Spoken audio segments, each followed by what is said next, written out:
एक बार फिर मैं जहांगीरपुरी पहुंची हूं। वो जहांगीरपुरी जहां पर शनिवार को शाम को हिंसा भड़क गई थी और उसके बाद आज प्रशासन का बुलडोजर चला। सवाल यहां पर बड़े गंभीर उठ रहे हैं, लेकिन मैं वो सवालों की बात करूं उससे पहले तस्वीरें आपको दिखाना चाहती हूं। अगर आप यहां से मेरे पीछे देखेंगे तो मस्जिद और मंदिर आपको दोनों दिखाई देंगे। यहाँ पर आप फैला हुआ ये मलबा, टूटे हुए छज्जे, टूटी हुई छतें, जो सीढ़ियां थी वो टूटी हुई पड़ी है, लोगों का सामान यहाँ पर बिखरा पड़ा हुआ है। ये यहाँ किनारे पर एक जूस सेंटर था, वो ये को पूरा डिमोलिश कर दिया गया है। ये जो अतिक्रमण था उसको एमसीडी ने पूरी तरह से ध्वस्त कर दिया है। सवाल यही है कि बिना किसी नोटिस के, बिना किसी इत्तला के जो इतना बड़ा डिमोलिशन प्रशासन के द्वारा, एमसीडी के द्वारा किया गया कि लोगों को संभलने का भी मौका नहीं दिया गया। वो दोनों समुदाय, वो हिंदू और मुसलमान समुदाय जो शनिवार को आमने सामने थे, एक दूसरे के खिलाफ नारे लगा रहे थे, आज वो प्रशासन के साथ सामने खड़े हो गए और एकजुट होकर खड़े हो गए और कहने लगे कि हम यहाँ पर मिलजुल कर एक साथ हंसी खुशी रहते हैं, प्रशासन जो कर रहा है वो गलत कर रहा है। सवाल और भी उठते हैं कि उत्तर प्रदेश में जो योगी मॉडल था, बुलडोजर मॉडल था, वो मध्य प्रदेश होते हुए आज देश की राजधानी दिल्ली पहुंच गया। वो अतिक्रमण जो 15 सालों से था उसको तोड़ने की आज तक प्रशासन को या एमसीडी को क्यों नहीं याद आई?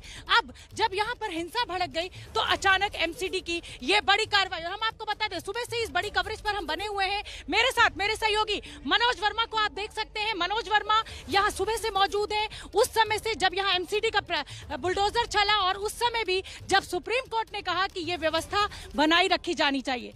ये थोड़ा सा हैरान करने वाला है मनोज, सुप्रीम कोर्ट का ऑर्डर आ जाता है और उसके 2 घंटे बाद तक ये बुलडोजर चलता रहता है।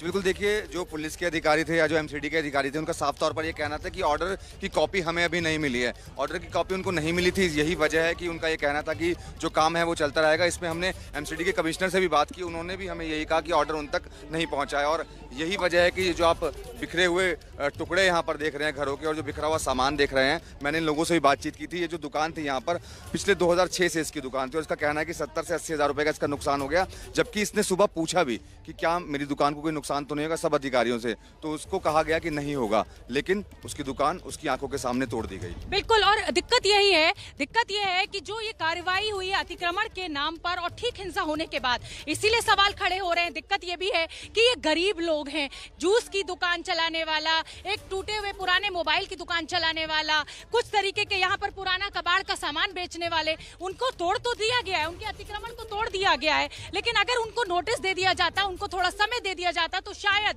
वो अपने सामान को सुरक्षित कर पाते। अब मैं आपको तस्वीरें दिखाना चाहती हूँ उस मस्जिद और मंदिर जिसका मैं जिक्र कर रही हूँ। ये वो पूरी सड़क जहाँ पर आज बुलडोजर चला है एमसीडी का, सारा सामान, ये फैला हुआ सामान, ये टूटे हुए छज्जे आप देख रहे हैं। लेकिन सवाल ये भी कि जब तक ये बुलडोजर मंदिर तक पहुंचता,